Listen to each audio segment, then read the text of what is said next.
There is a war happening inside you every single day, not outside in the world, but in the quiet corners of your own mind. And the enemy, it's not people, it's not situations.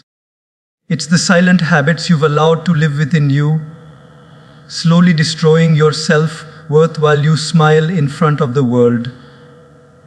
Today, I want to shine a light on those hidden habits, because the moment you become aware, you start winning. And remember this, God never made a worthless soul, so how dare we think any less of ourselves?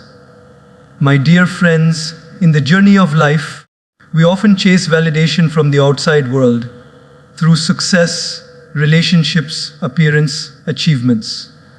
But in this pursuit, we forget to nurture the most sacred relationship of all, the one we have with ourselves, the one that connects us directly to the higher power. We don't need any label, Hindu, Muslim, Christian, Buddhist. To know this truth, God resides in the core of your being. And when we start silently harming ourselves through toxic inner habits, we distance ourselves from that divine presence. This speech is not just about motivation, it's about inner resurrection. It's about reclaiming the version of you that you were always meant to be. Not what the world told you to be, not what pain shaped you into, but what God planted deep inside you, pure, powerful, and full of purpose. Let's now unveil the 5 silent habits that are killing your self-worth and add 2 bonus practices that help restore it. There's a silent killer more dangerous than any enemy. It is the habit of negative self-talk. This is not just some casual inner dialogue we ignore throughout the day. This is the very voice that shapes how we view ourselves, how we show up in the world, and how we either rise or collapse in moments of struggle. Every thought you whisper to yourself carries more weight than what the world ever says about you. And yet, most people walk around with a mind full of self-judgment, silently punishing themselves for not being good enough, smart enough, attractive enough, or successful enough. Imagine waking up in the morning and the very first words in your head are not, "Thank you, God, for a new day," but instead, "I'm already behind. I didn't do enough yesterday. I look tired," or "I don't think I can handle today." That is how many of us start our day, not with gratitude, not with inner strength, but with self-criticism. And then we carry that energy throughout the day, thinking it's normal. But it's not normal, it's silent destruction. You are setting the tone of your life based on lies you keep repeating to yourself. This type of inner dialogue becomes habitual. It doesn't happen once or twice. It becomes a soundtrack in the background of your everyday life. You fail a test, and instead of saying, "It's okay, I'll do better next time," you tell yourself, "I'm stupid." You don't get a job, and instead of thinking, "It wasn't meant for me," you think, "I'm not capable." You go through a breakup, and instead of understanding that it just didn't work out, you say, "Maybe I'm not lovable enough." Every time you choose self-blame over self-understanding, you weaken your relationship with yourself. You slowly erode your own sense of worth. Now think about a child, a 5-year-old child who tries to tie their shoelaces and struggles. Would you call that child stupid? Would you tell them they're worthless because they didn't succeed at something small? Never. You would encourage them, guide them, help them try again. You'd say, "It's okay, you're learning, keep going." And yet, as adults, we don't give ourselves even a fraction of that compassion. We become our harshest critics, forgetting that the journey of growth is messy and full of missteps. Let's take a real life example. Imagine someone is preparing for a presentation at work. They've worked hard, stayed up late, rehearsed everything. But when the time comes, they forget a point, stutter slightly, and feel embarrassed. What do most people do afterward? They go home and replay that moment 50 times in their head, magnifying it beyond proportion. They tell themselves, I'm so bad at speaking, everyone must think I'm incompetent. Why did I even try? That one slip up becomes a full-blown attack on their self-worth. But what if they changed the narrative? What if they said, I showed up, I tried, I'll do better next time? That shift in self-talk isn't just motivational, it's transformational. The words you speak to yourself become your belief system. And beliefs are powerful, they shape your identity. If you repeatedly tell yourself you're not good enough, that belief starts governing your actions. You stop trying new things. You shrink in front of opportunities. You stay silent in rooms where your voice deserves to be heard. You settle for less, not because you lack ability, but because you've convinced yourself you lack worth. One of the biggest lies the mind feeds us is that harsh self-criticism will make us better. That if we're hard enough on ourselves, we'll improve. But the truth is, shame never builds anything. It only breaks. Growth doesn't come from self-hate. It comes from self-respect. Even the most fertile soil needs sunlight. And your mind, your soul, your dreams, they don't grow under the weight of self-punishment. They grow when you choose to water them with kindness, patience, and encouragement. This doesn't mean we ignore our flaws. It means we address them with the same love that God has for us. He doesn't abandon us when we fall. He strengthens us so we rise. And if the divine can see your worth in your darkest hour, why can't you? Why do we allow our inner voice to become the loudest source of judgment when it should be the greatest source of strength? You need to become your own sanctuary. Your inner voice should be your healer, not your executioner. When you fall, speak to yourself like someone who matters. When you doubt, speak with faith. When you fear, speak with courage. Because the more positively you speak to yourself, the more permission you give to your soul to thrive. Words have energy. Speak life over yourself. Tell yourself daily, I am enough. Even if you don't fully believe it yet, speak it until your soul starts to remember the truth.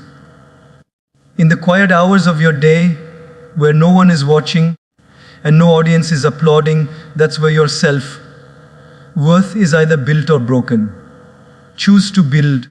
And remember, God did not place you on this earth to be your own enemy.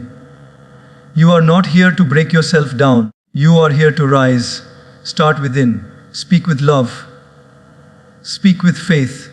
Speak like someone created by a power higher than doubt. ChatGPT said, comparison is one of the most subtle yet deeply damaging habits we develop, often without realizing it. It starts so quietly. Maybe you scroll through your phone and see someone on a beach, smiling, looking perfect. You look at their success, their beauty, their lifestyle, and suddenly your own life feels smaller. You were feeling okay a moment ago. But now there's a voice whispering in your head, why don't I have that? Why don't I look like that? Why am I so far behind? This is how comparison begins. Not as a choice, but as a reaction. And if not controlled, it becomes a prison you live in every single day. This habit is silent because it doesn't scream. It whispers. It doesn't destroy you all at once. It eats you piece by piece. You start questioning your own blessings. You begin overlooking your own progress.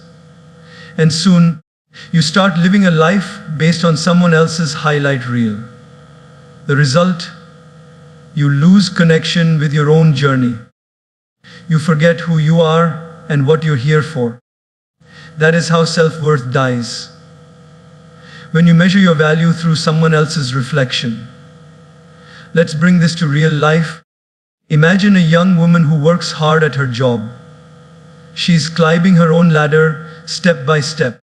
She's doing better than she was a year ago. She's learning, growing, becoming stronger. But then she sees her old college friend post about buying a new house, traveling abroad, or getting engaged.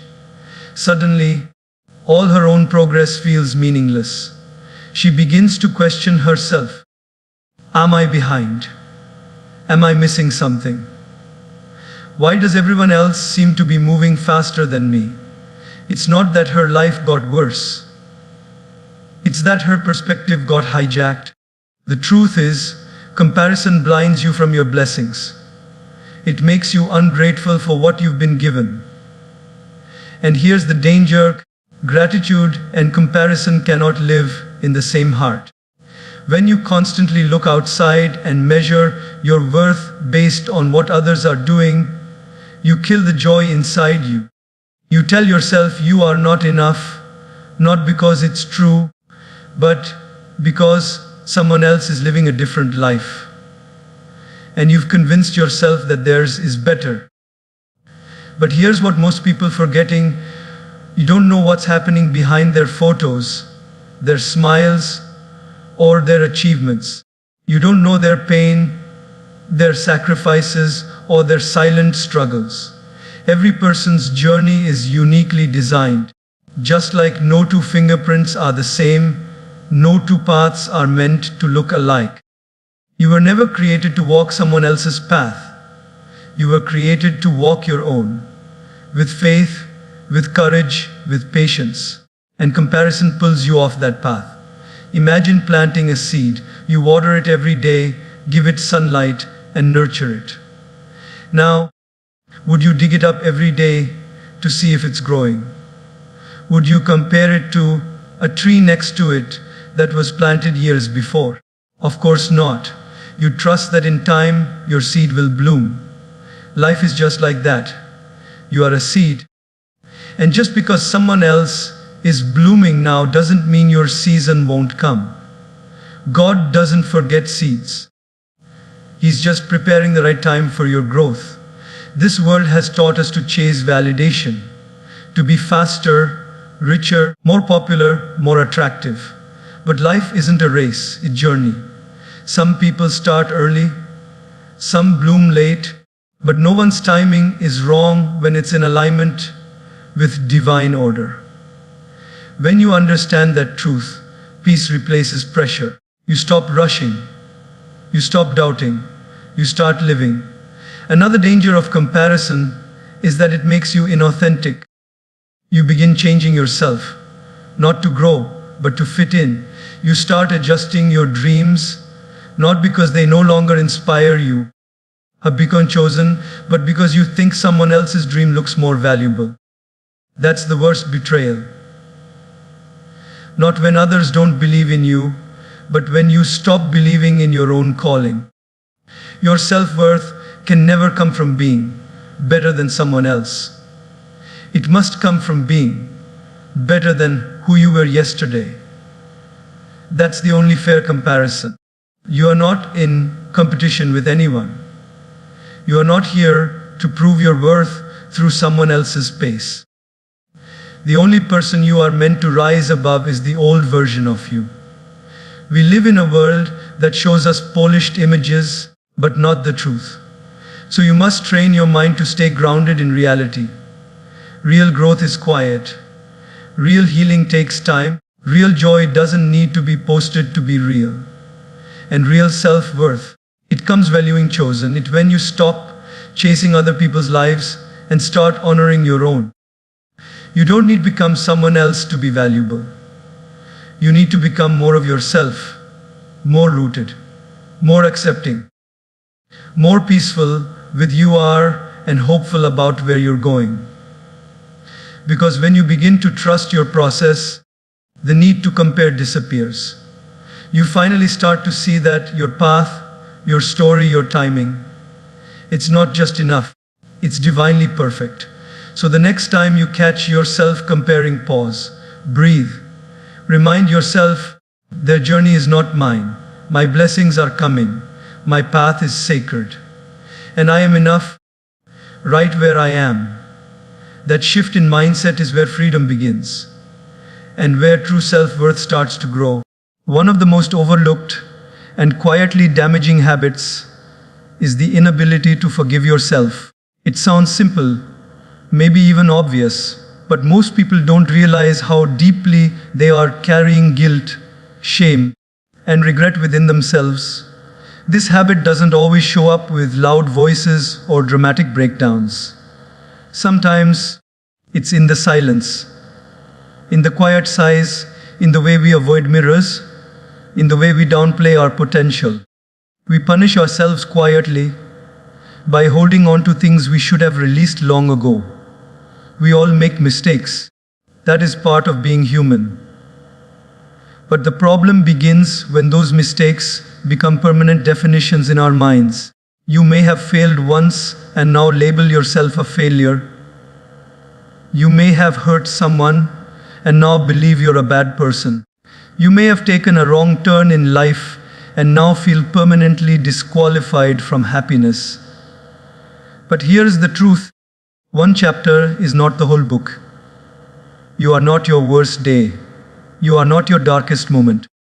But if you never learn to forgive yourself, you trap your soul in a prison built by your own hands.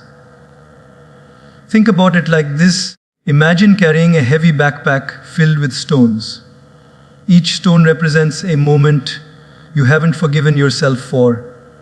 A mistake, a regret, a bad decision, a lost opportunity. At first, you may not even feel the weight. You may think you've moved on. But as time passes, that backpack gets heavier. It begins to slow you down. You wonder why you feel tired, uninspired, unmotivated. You start questioning your worth. But the truth is, it's not your potential that's the problem. It's the weight you refuse to put down.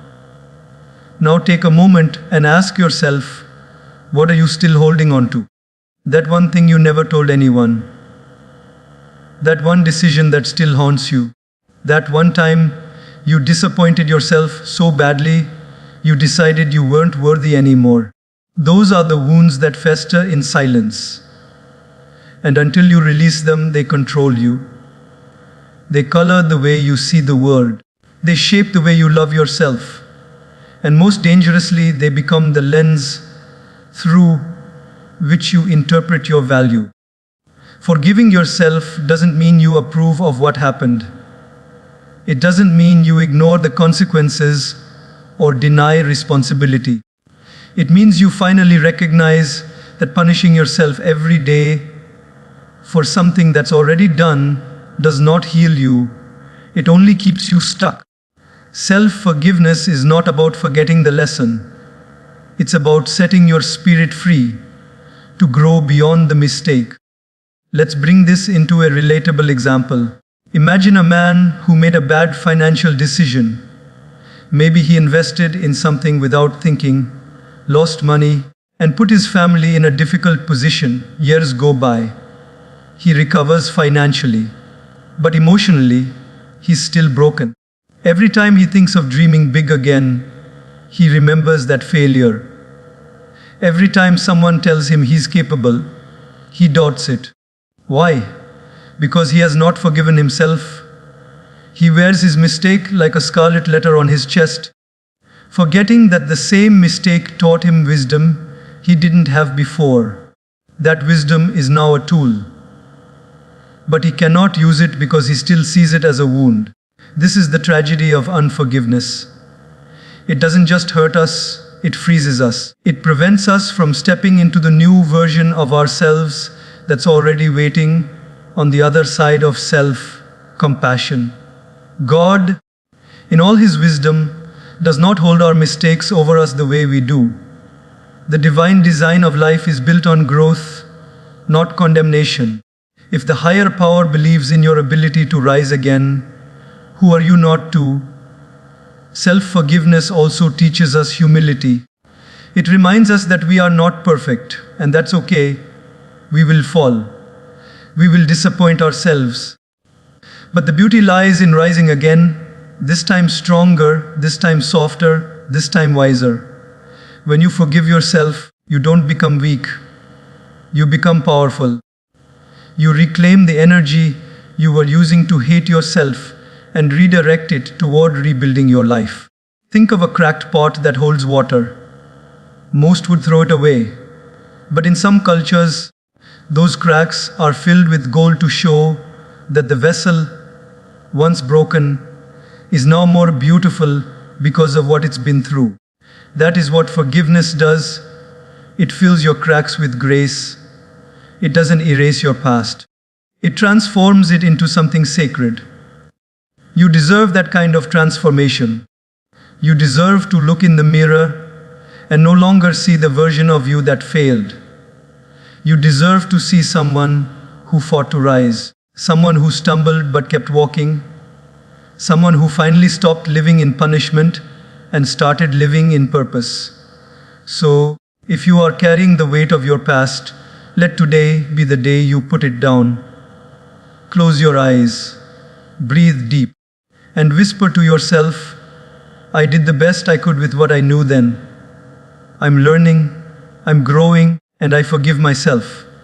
You may cry, you may feel resistance. That's okay. Healing isn't about perfection, it's about progress. One layer at a time.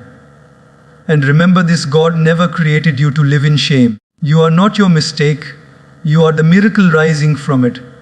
Let that miracle breathe, let it shine, let it live.